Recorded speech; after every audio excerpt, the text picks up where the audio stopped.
Merci Madame la Présidente. Chers collègues, consacrer 850 millions d'euros sur 6 années pour nos lycées publics, c'est un engagement qu'il faut reconnaître, car il affirme le rôle central de la région dans le service public d'éducation. Il est important de souligner que 230 millions d'euros de la précédente CIL n'ont pas été utilisés et sont reportés dans ce nouveau budget. Des retards ont été accumulés et la pandémie Covid ne peut pas en être la seule raison. Nous vous avons alerté à plusieurs reprises sur la situation inquiétante de plusieurs établissements. Il reste encore beaucoup à faire pour atteindre l'objectif de réduction de la consommation d'énergie et ainsi garantir de bonnes conditions d'études et de travail aux lycéens, au personnel encadrant ainsi qu'aux agents. Mais si nous voulons que cet engagement soit pleinement à la hauteur des défis de notre temps, nous devons collectivement interroger la stratégie qui nous est proposée et la compléter là où elle fait défaut. Car ce schéma, tel qu'il nous est présenté, reste avant tout une réponse technocratique à des besoins matériels. Il manque une vision humaniste, émancipatrice et profondément démocratique des lycées de demain. D'abord, un constat. L'absence criante d'une évaluation qualitative. On nous présente des bilans en kilomètres de câbles posés, de mètres carrés rénovés, en millions investis. Mais à aucun moment, on ne nous dit ce que ces chantiers ont apporté aux lycéennes et aux lycéens, à leurs familles, aux équipes éducatives. Ont-ils permis d'améliorer la réussite scolaire? Ont-ils contribué à la mixité sociale? Ont-ils aidé à lutter contre les inégalités entre nos territoires? Nous ne le savons pas, car cela n'a pas été évalué. Et sans ce retour, sans ces indicateurs qualitatifs, comment bâtir un projet pour l'avenir? Dans une démocratie locale exigeante, il ne peut y avoir de politique éducative digne de ce nom sans la participation active des premiers concernés. Or, ce schéma a été élaboré sans donner la parole aux lycéens, au personnel, aux enseignants, aux parents. Ce choix nous prive d'un regard essentiel, celui des acteurs de terrain, qui savent mieux que quiconque ce qui fonctionne et ce qui reste à inventer. 150 millions d'euros, c'est une somme considérable, mais dans les faits, seulement 10 millions d'euros de recettes extérieures sont aujourd'hui confirmés. Cela traduit une dépendance préoccupante à des financements incertains, fonds verts, FEDER et autres subventions à aller chercher. Si demain ces fonds venaient à manquer, que restera-t-il de nos ambitions et qui en paiera le prix? Les lycéens des territoires déjà fragilisés par les inégalités? Mais surtout, je veux insister sur un angle mort préoccupant, l'absence de réflexion sur la prévention, la cohésion et le vivre ensemble. Nos lycées sont aujourd'hui des lieux où s'expriment des tensions sociales, tensions liées aux inégalités, parfois aux discriminations. Et pourtant, rien n'est dit ici des politiques de prévention de violence, du harcèlement, du décrochage scolaire.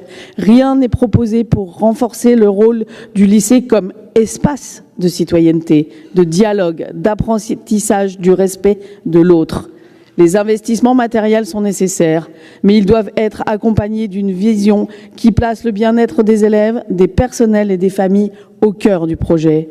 Où sont les engagements sur les espaces partagés, sur des lieux pensés pour favoriser les échanges, la coopération, la participation des jeunes à la vie de l'établissement? Où est la réflexion sur le rôle des lycées dans la construction du lien social? Nos lycées sont bien plus qu'un patrimoine immobilier à entretenir. Ce sont des lieux d'émancipation, des lieux où se joue l'avenir d'une génération. Si nous les réduisons à des bâtiments à gérer, nous passons à côté de l'essentiel.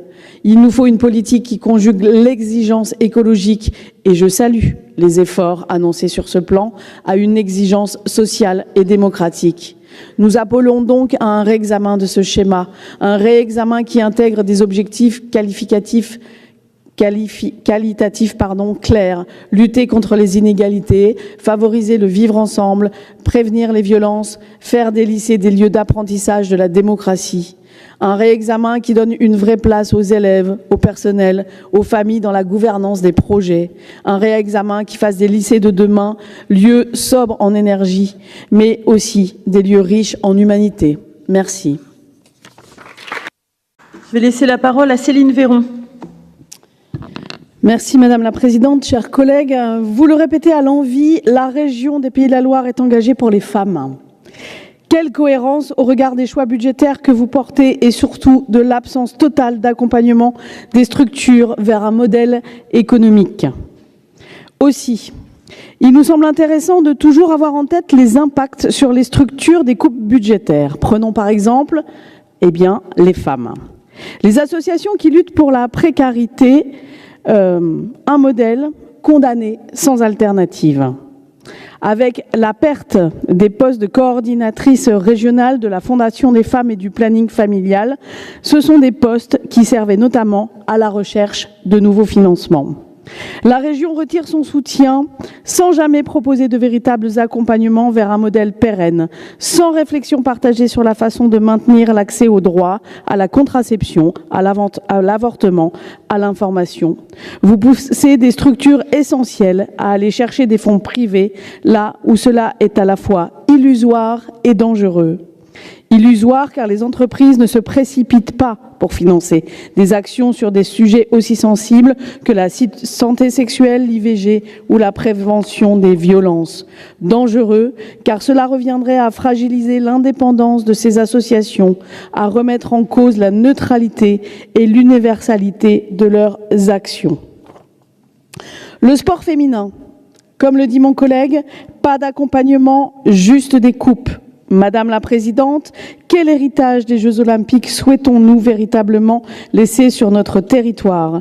Réduire les subventions aux clubs qui forment nos futures championnes met en danger l'avenir sportif de notre région. Le financement du sport féminin reste fragile, pénalisé par un modèle économique moins soutenu et moins attractif que celui du sport masculin, ce qui accentue les disparités structurelles et limite les perspectives de développement.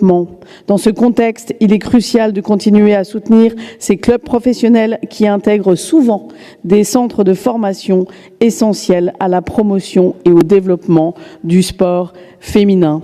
Rappelons qu'entre 2021 et 2024, ce sont 3 joueuses sorties de ces centres de formation qui ont intégré l'équipe de France de handball. Des clubs comme le Nantes Handball ou les Neptunes sont laissés seuls face à leurs difficultés financières.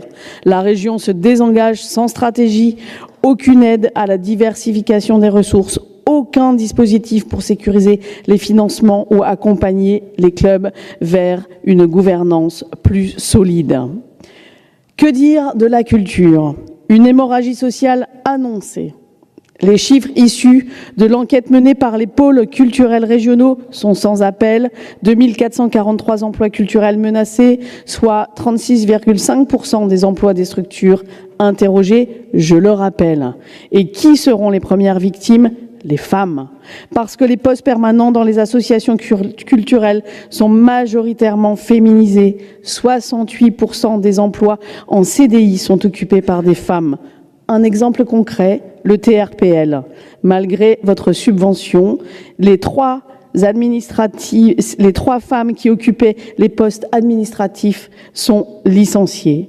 Parce que les femmes sont surreprésentées dans les petites structures les plus fragiles, celles qui disparaissent les premières, c'est elles qui disparaissent les premières lorsque les financements publics s'effondrent. Parce que les métiers techniques, costumes, maquillage, accessoires sont occupés à 80% par des femmes et vont se voir mis au second plan. Le financement ciblera alors en premier lieu l'équipe artistique plateau. Que dire aussi dans ce cas de l'intérêt que vous portez à ces femmes qui exercent des métiers d'art? Ce désengagement budgétaire régional a un impact systémique, désertification culturelle des territoires, hausse des tarifs, réduction de l'accès à la culture pour toutes et tous et aggravation des inégalités d'accès entre les femmes et les hommes. Madame la Présidente, vous ne pouvez pas réduire les financements et dans le même temps refuser d'accompagner les structures dans une véritable évolution de leur modèle quand c'est possible. Et vous ne pouvez pas, par idéologie, renvoyer des